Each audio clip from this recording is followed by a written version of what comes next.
quadrantal angles. So let's try to understand the concept of quadrantal angles. Let's read the definition given here. A directed angle in standard position. इससे आपको क्या समझ में आया? A directed angle means एक directed angle है जो कि स्टैंडर्ड पोजीशन में है। स्टैंडर्ड पोजीशन में कब होगा? जब उस एंगल का वर्टेक्स ओरिजिन होगा और initial arm positive x axis होगा। ये बात समझ में आई? ये हम लोग पहले कर चुके हैं।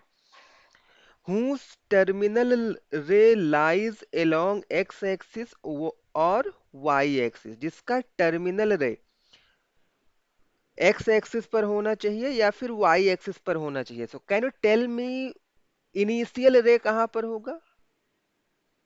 इनिशियल रे हमेशा ही एक्स एक्सिस पर होगा, पॉजिटिव एक्स एक्सिस पर होगा, बिकॉज यहां पर हमें क्या बोला है? स्टैंडर्ड पोजीशन में है। पॉइंट समझ में आ रहा है?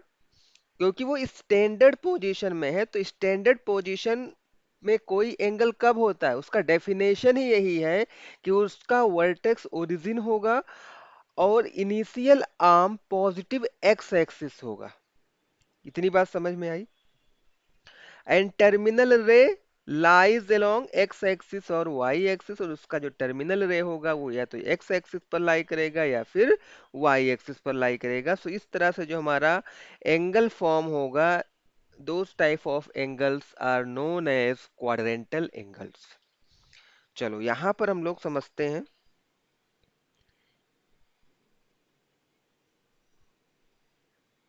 ये हमारा y एक्सिस हो गया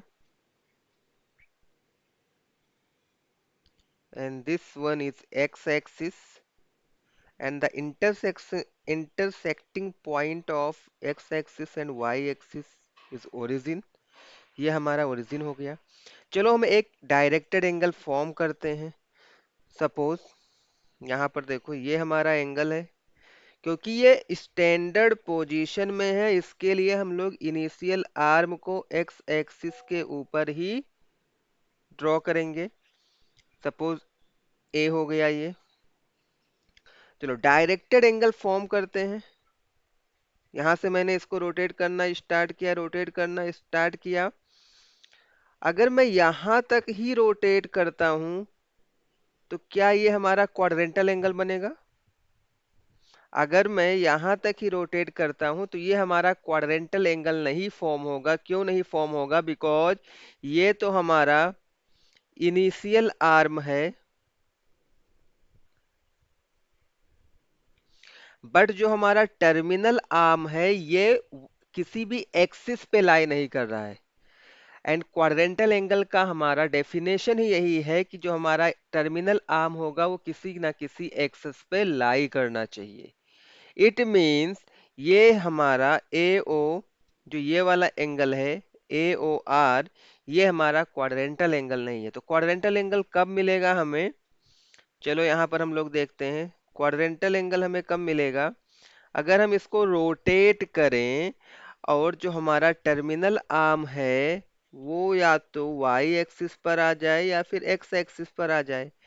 तो अगर आप इस एंगल की बात करोगे ए ओ, इसको भी कुछ नाम दे देते हैं T, angle A O T, ये हमारा क्या है? क्वाड्रेंटल एंगल है। सिमिलरली अगर हम लोग ओ ए को इस तरह से रोटेट करें कि हमारा जो टर्मिनल आर्म है वो नेगेटिव एक्स एक्सिस के डायरेक्शन में लाई कर जाए, so angle A O P ये भी हमारा क्या होगा? क्वाड्रेंटल एंगल होगा। अगेन अगर हम इसको रोटेट करें, कैसे हमें रोटेट करना है? अगर हम ओ ए है, टू रेज हमें चाहिए डायरेक्टेड एंगल। अगर चलो हम लोग दूसरे रे को रोटेट कर रहे हैं और इस तरह से रोटेट कर रहे हैं कि ये नेगेटिव वाई एक्सिस पर आ जाए, सो जो ये वाला एंगल फॉर्म होगा, दिस एंगल, राइट, ये वाला भी हमारा क्या होगा? क्वाड्रेंटल एंगल होगा। सो आइदर 0 डिग्री पे बनेगा, एक तो ऐसे भी हो सकता है कि रोटेट ही ना करे तो हमारा टर्मिनल आर्म और इनिशियल आर्म दोनों एक्स एक्सिस पर लाई करेंगे, इस कंडीशन में होगा 0 डिग्री। 90 डिग्री पे फॉर्म होगा 180, 270 एंड 360 पर भी फॉर्म होगा। करेक्ट। सो ये हमारा क्वाड्रेंटल एंगल है। क्वाड्रेंटल एंगल में इनिशियल आर्म और टर्मिनल आर्म दोनों, इनिशियल आर्म तो एक्स एक्सिस पर ही फिक्स हो गया है क्योंकि ये स्टैंडर्ड पोजीशन में है। इनिशियल आर्म हमेशा पॉजिटिव एक्स एक्सिस पर ही रहेगा। और टर्मिनल आर्म को आइदर ऑफ 90 डिग्री पे रख सकते हो, या फिर 180, या फिर 270, या फिर 360 एज 0 डिग्री भी हो सकता है। तो ये था हमारा कॉन्सेप्ट क्वाड्रेंटल एंगल का।